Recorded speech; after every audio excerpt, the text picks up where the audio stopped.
Hey y'all, I'm Ash Vampire, and you're watching Shoring Up.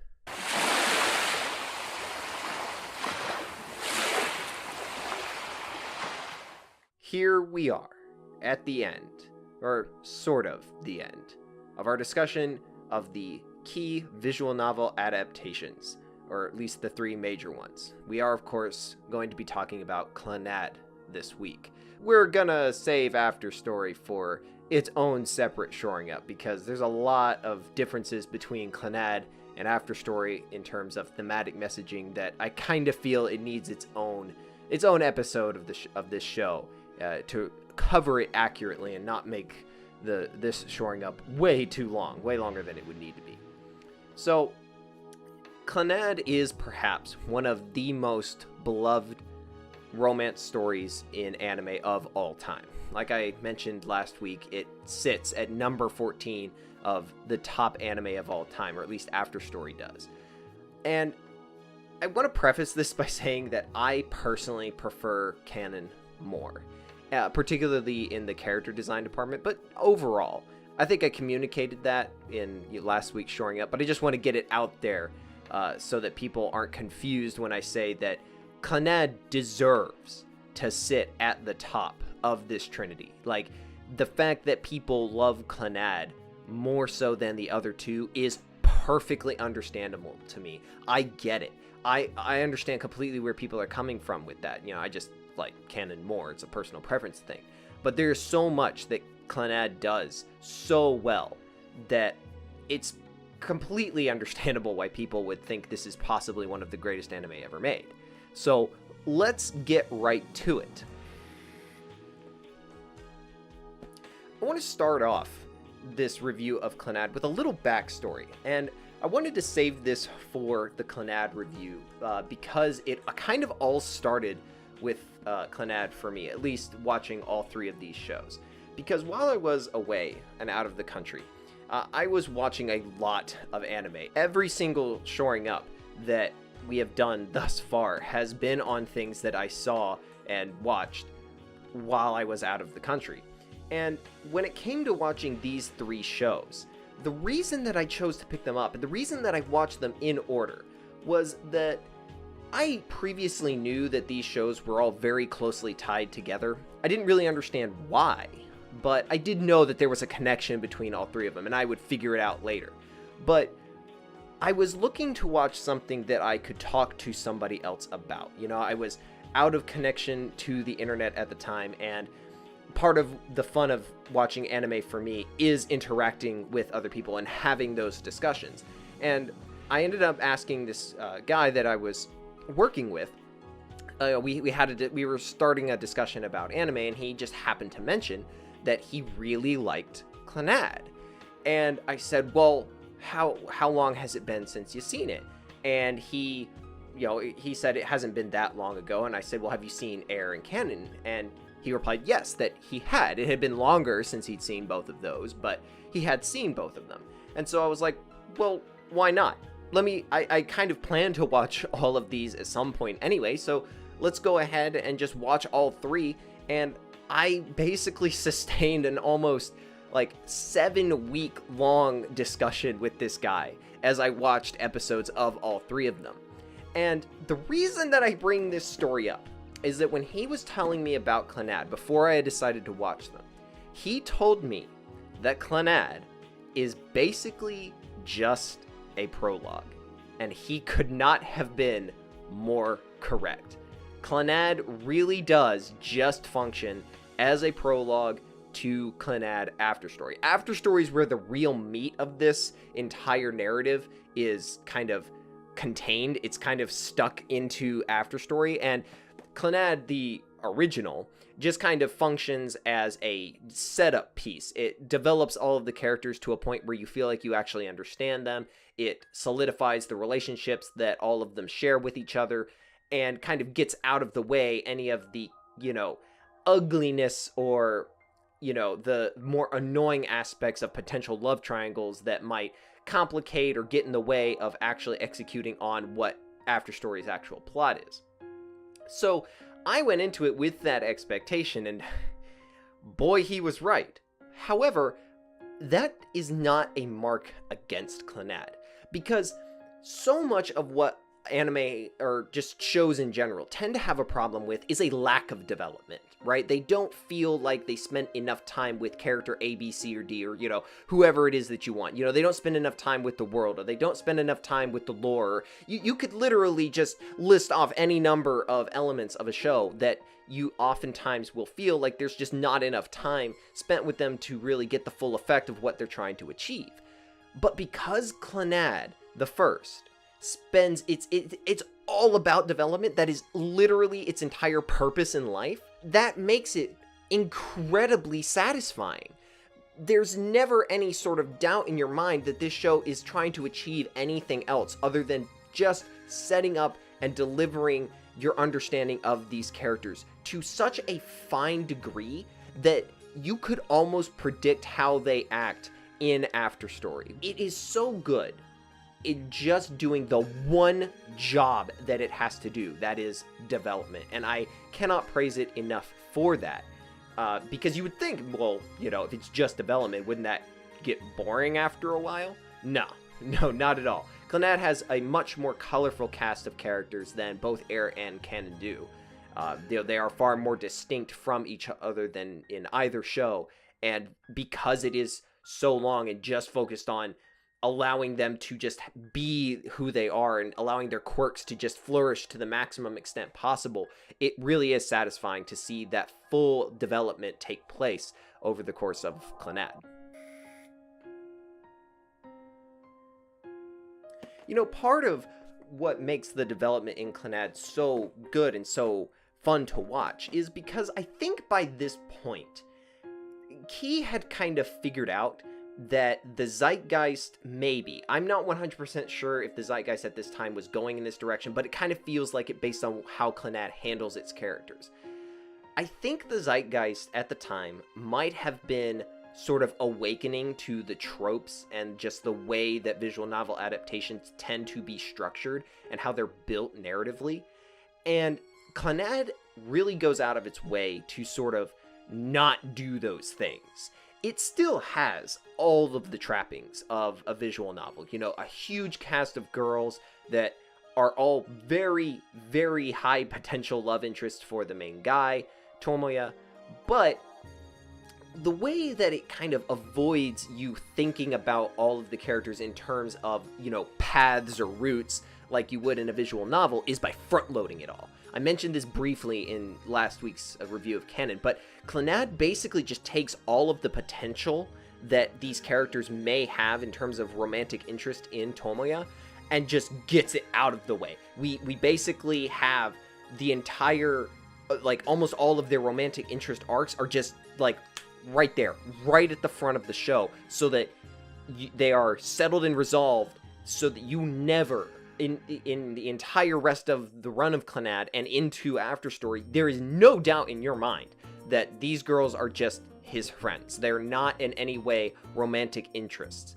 And this is refreshing. Like, whether or not it was due to a Zeitgeist awareness on Key's part, it is refreshing. It feels like they are listening to the, you know, they're listening to the trends. They're listening to they are aware of our own awareness of how stories work and how this particular type of story works. And, you know, again, like I said, all the visual novel trappings are still there, you know, like it is still pretty basic in that regard. But the fact that it is so dedicated to just being like, look, we know that you know, so we're just gonna, you know, we do have to do it because there's a lot of, you know, character moments in each of ththese arcs that, you know, are important to how you understand the characters going forward. But we're gonna get out of the way as soon as possible so that you can really dig into and enjoy all of these character actions without this looming presence in the back of your head that, oh, is this gonna be a problem for Nagisa and Tomoya as a couple? No, they get that stuff right out of the way, and it's a really good handling of what otherwise would be a very trope-laden story. Now, in lieu of having its entire plot be or its entire narrative structure be based around the individual arcs of all of the main girls, right? We get all of that stuff out of the way, so exactly what is it that we're dealing with in terms of story and plot in Clannad? You know, what is it that's going to drive this now that that no longer is an option? Well, the thing is that Key doesn't exactly do the best job in replacing it, because it just becomes a high school club drama, essentially, is what it becomes. It becomes a very, like, four girls show in a lot of ways, in terms of just the tropes that are, you know, meted out in the narrative. And this is not a problem, I don't think. You know, like, those shows are successful for a reason. You know, if they are well written, if they have good characters, they are engaging and interesting, and they're fun. And Clannad has a lot more jokes in it, a lot more original comedy, as opposed to Canon and Air, which basically has none. Ugh. So it's not as though this is a huge issue, but it is something that I noticed. That, you know, Key is like, well, if we don't do this, well, what do we do? Well, we'll just replace it with one of the other most tired of tropes in anime. It is kind of amusing, but they don't just wholesale go for that, and it's not just a by-the-numbers situation. It has a lot of those tropes, and it is very predictable in that way.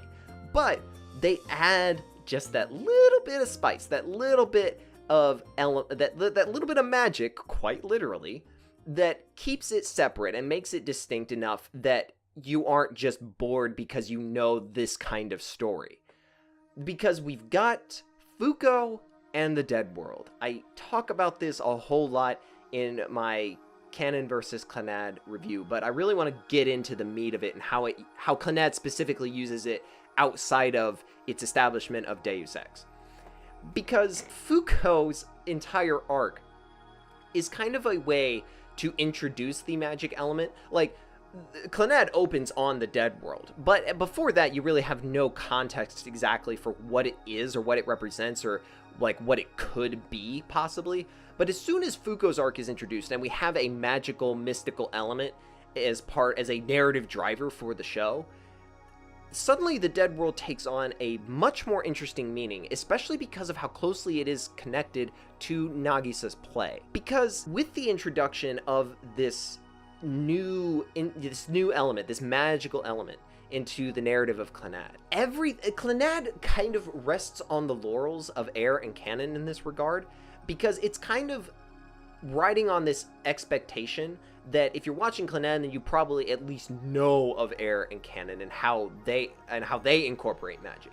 So even though it doesn't do anything, it means absolutely nothing in Clannad. It has a bigger role to play in Afterstory. But even though the Dead World means absolutely nothing, it has literally no plot relevance outside of a way to exposit emotions and feelings so that the characters aren't rambling on for minutes on end with no change in scenery. It really makes you think that the shoe is about to drop at any second. You are on the edge of your seat. And you do kind of get cucked out of this, you know, expectation, because nothing is ever really made of it. You know, it really is just, you know, this is how Nagisa sees her play in her head within the isolated context of Clannad. It's wild. It is wild that they are able to, like, string you along like this and use it as a way to prevent you from getting bored with, you know, tired trope on top of other tired trope. It's amazing. And there is an element of disappointment. There is an element of like, oh, really was nothing. There really was nothing to this. You know, whatever. It's one of, like, it's a minor issue in terms of, you know, Clannad's broader achievements in terms of how it handles its characters and the development that it does, but it is just kind of amusing to look at it and see that they used your expectation for this story based on understanding Canon and Air and how they function to make you think something was going to happen, only for nothing to ever actually happen. It's so bizarre. It is weird. And there is an element of it that I'm just like, man, come on. You're going to do me like that? It's disappointing. It is. It's kind of disappointing. But see, here's the nice thing. Because even if Clannad cucks you in terms of suspense in the long term, it doesn't completely cuck you in terms of the short term, and doesn't completely ruin itself on the idea of narrative twists, right? It still holds that as a very key component to how its stories function. Remember I said that all of the individual girls' arcs were front-loaded into the beginning? Well, each and every single one of them has some sort of narrative twist on it at the very end that completely changes how the characters are trying to handle the situation. It recontextualizes how they want to approach what they're doing, and this is where a lot of that development that I was talking about earlier comes from, because by nature of these narrative twists and these bumps in the roads of each of the girls' stories, it changes how all of the other characters have to deal with it, how they have to confront this issue. And this really kind of, in a very visible way, causes them to have to grow and mature and really think about their actions, as opposed to just running, as fast as they can toward the most obvious conclusion. Because what these twists introduce is that there is no obvious conclusion. There is no easy road out. There is no, simple and easily achievable way to solve some of these problems. And by the nature of all of these twists, it also helps each of the characters become a more dynamic people. They have an element to them that isn't so cut and dry. Their personalities are not as one note as they were before you had this reveal happen. Again, each of these helps Clannad not feel like a complete and utter tension cuck, because even if in the long term it does do that to you because the dead world amounts to actually nothing, at least along the way, your suspense is rewarded and your sense of interest and intrigue into the plots of each individual character is rewarded by having these little bumps in the road and these changes to how you, as even the audience, see these characters. So it's a really good way for Clannad to not completely sacrifice its narrative by being a prologue, like you would think, because in a large way, the reason that it cucks you in the end with the dead world is because it is setting up for something a lot more. It's setting up for after story, and it doesn't want to, it doesn't want to show you its hand before that is, the most relevant and has the most impact. So it is understandable in that context, but it doesn't help Clannad as a standalone show, which you would have watched it as when it came out. So in order to sort of backtrack on that and make it not as big of a problem as it would be otherwise, it still does maintain tension in the moment of the show as you move through each individual arc. And as I close out my discussion of Clannad, one of the things that really puts Clannad up on the bar, of romance anime, is the fact that at the very, very end, Tomoya and Nagisa enter into a genuine, no holds barred, no ambiguity about it, verbally agreed upon relationship. This should not be a huge, this should not be a, expectation shattering event. We should not be, as a community thinking, wow, those two actually act like real people. But unfortunately, this is anime, and more often than not in romances, the two main characters dodge around the issue all the time, most often because you want to extend runtime, and if, they did get into a relationship, well, then it would kind of ruin suspense.